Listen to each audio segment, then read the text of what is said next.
tell me why you want to become county clerk. It's very interesting. I retired from utilities in 2017 and moved to Shasta County with a family emergency, and immediately found my way into some civic organizations.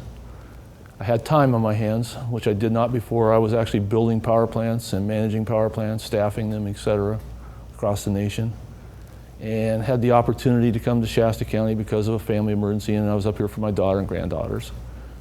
And got involved in Shasta County, and the next thing I was asked to do is become a volunteer election observer. So, gee, never thought of that. So what does that do? So we'll come to this meeting and we'll train you on election codes and we'll hook you up and get you set up to observe elections. Okay, it was all volunteer. 501c3 organization, nonprofit, nonpartisan. Been in California for, at that point, probably about 9 years. They're over 14 years in California now, throughout California and 3 other states. And they train people in election code, and then we send them out to observe the elections and make sure that our elections are fair and honest. So that got me in 2018, early primary in 2018. I was the only person I was aware of in Shasta County that was doing that. In 2018, in the fall general election and in the off-year election, there were 4 of us in the county observing elections. By the time we rolled around to the 2020 election, the primary, there was probably in the neighborhood of 17 or 18 of us in the polls and watching ballot processing at the clerk's office.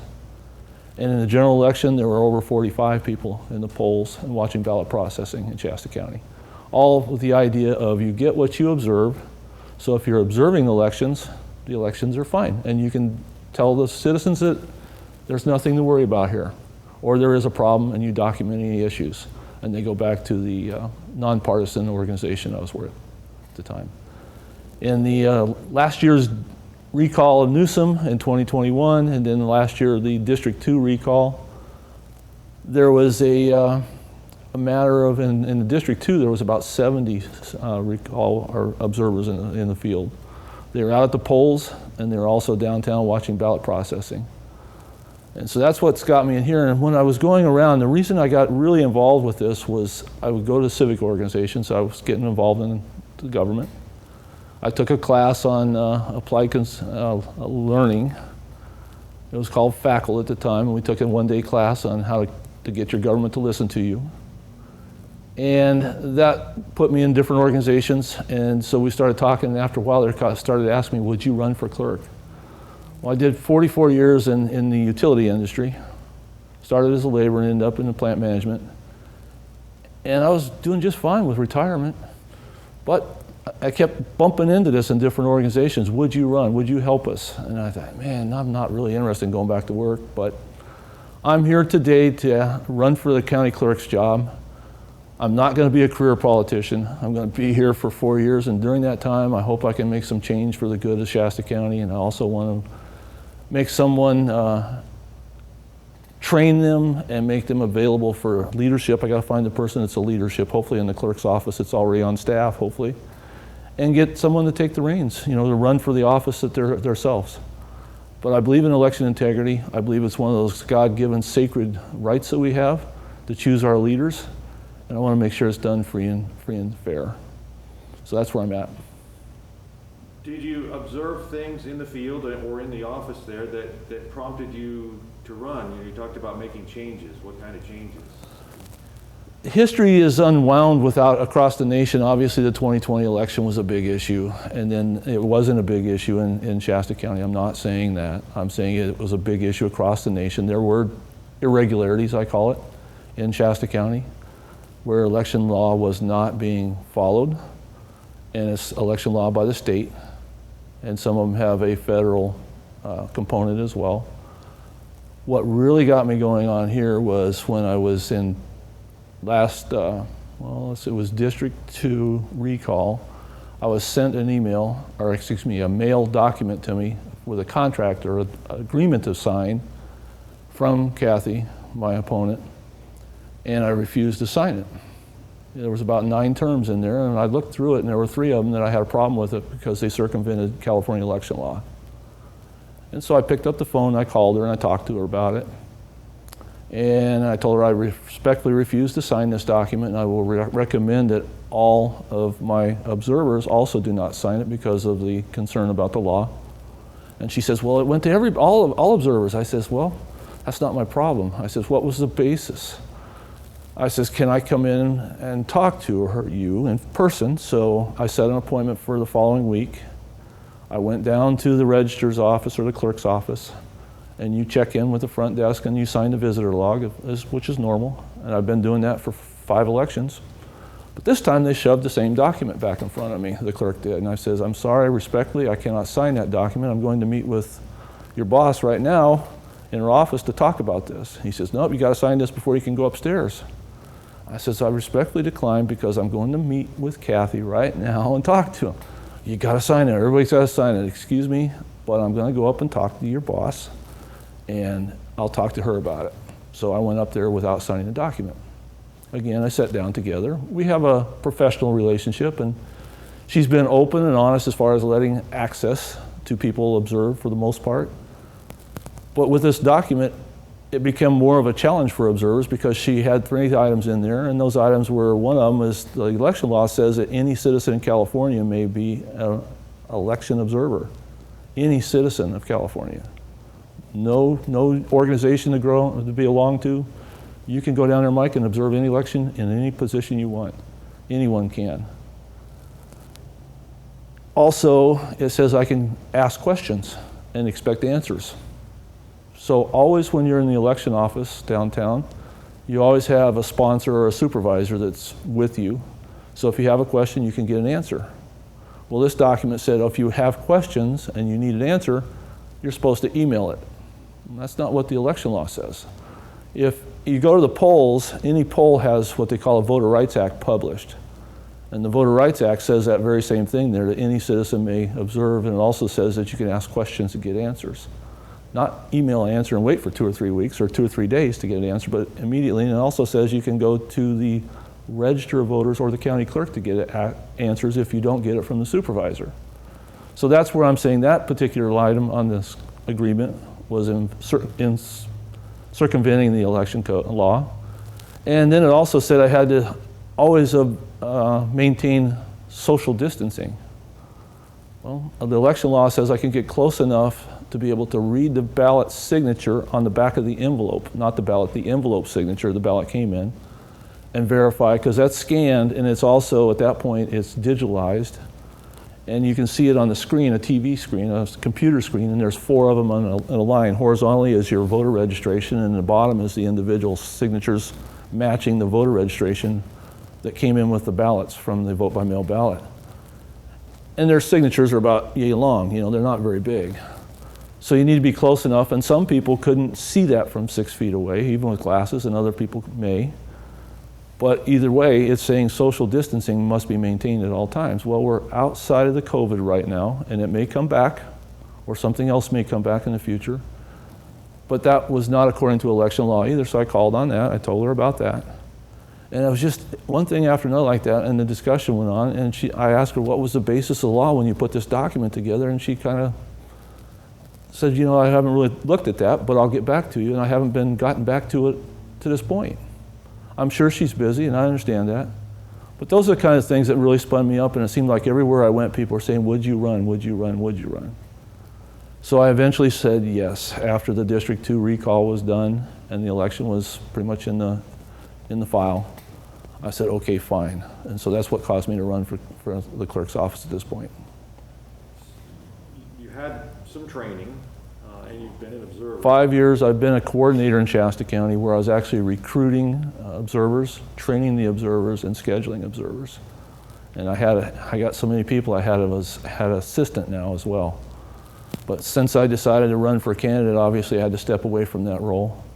And I turned that all over to the assistant. He's running that for us now in Shasta County. And again, I believe back in the 80s, there was a well-known president that made the comment about the strategic arms limitation talks with the Russians about there. And it was actually a Russian statement or a Russian thing that came out. He says, you get what you observe. And that was a reference to reducing nuclear weapons with the Russians and Americans. So if you observe, you get the reduction. And if you don't, you don't know. So that kind of stuck in my mind when I'm looking at elections. You get what you observe. If someone is looking over your shoulder in school when you were in 3rd grade, teachers in the back of the room, a lot of times they walked to the back of the room and started looking back there and see where the problem children were, and they were up looking over your shoulder next thing you knew. And you didn't do that very often because you didn't like the teacher looking over your shoulder sometimes. So it's the same thing. Here I am, 60 years later and doing this as well, and it made full sense to me. You get what you observe. So that's what we're doing, is we're observing the election with the idea that nothing is happening, but unfortunately we make incident reports, and the incident reports then are brought to the attention of the election official, and then they're also documented and they're being sent down to the corporate office. And right now, that's just what we're doing. And I believe strongly in election observers, and she seems to be pushing back away from them. However, we did have an observer training in the Board of Supervisors meeting when there was probably 35 or 40 people there, just citizens and others, which is good. The political parties bring observers now, at least one of them does. And the grand jury can be there as observers as well. And it's something that I think it's like being a poll worker. We need poll workers in this county. Cathy's always looking for poll workers, and that's great. We need to stand up and help because elections are our future. So that's what I'm doing. My question is that enough? What are your qualifications to run an election department? Okay. Again, to start my background. My background, I've built $750 million power plants as a plant manager. I built a $500 million power plant as a asset manager. I built, as an operations manager, about 3 power plants. These are large gas turbine frame machines that are 280 million watts of power. They'll service about 40,000 people, homes and businesses. They're large generators, and we were building 75 of them across the nation in 5 years at one time with a company I was working for. I got my leadership training in Southern California Edison initially, and then from Southern California Edison I went to a company called Calpine Corporation, and then ultimately I ended up with PG&E for about 6.5 years before I had to come back up to Redding here, which was a wonderful change from Fresno to come to Shasta County. 2 thumbs up, Shasta County. Getting out of the air quality and the problems of Fresno and coming to Redding and Shasta County has been amazing. But that brought me into training. I originally started on a shift work job, and that's not where you want to live in your career, is on shift work. So I started climbing up, getting education, and becoming more and more knowledgeable and trained on management skills. Then I took some classes on tort law, because I was dealing with contracts. My budget at the power plants were anywhere from $200 to $400 million a year. Sometimes gas bills each year was over $3 million, just natural gas bills. And then you had lease payments, and you had insurance, and you had warranties, and you had payroll, and it just went on and on and on, but also contracts. So I got into contracts as well. And so when I started observing and I started thinking about running for candidate, I wanted to see the Dominion voting machine contract. What does that look like? I'm not saying Dominion's fraudulent. I'm not saying that. I had the opinion, and I got it from the citizens, it's where it came from, that you got to get rid of Dominion voting machines. But when I was doing the observing, I was not seeing where Dominion voting machines in Shasta County was a problem from the accuracy standpoint. But all across the country, the Dominion name has been dragged through the dirt. And so my intent with the Dominion's machines was to replace them with another vendor, just to take that sore spot with the county away. Dominion is in numerous counties in California, but there are also some other machines that are made in America. They're owned by a company in Texas, one of them is. And there are other options that are approved by the state of California as options, and they're in about 14 counties, one of them is, and there's 2 in another county. So I'm just trying to make Shasta County comfortable and secure in their elections. I want them to observe. I want them to know that the machine technology is not something that's been drug across the country as this or that. And I just want to make sure that everyone understands. But I've had to deal with tough people and problems, as a manager. And I believe I'm qualified for that over the 44 years and the 25 years of management and my election integrity for the last 5 elections. Do I have Cathy's 18 years experience in that chair? No.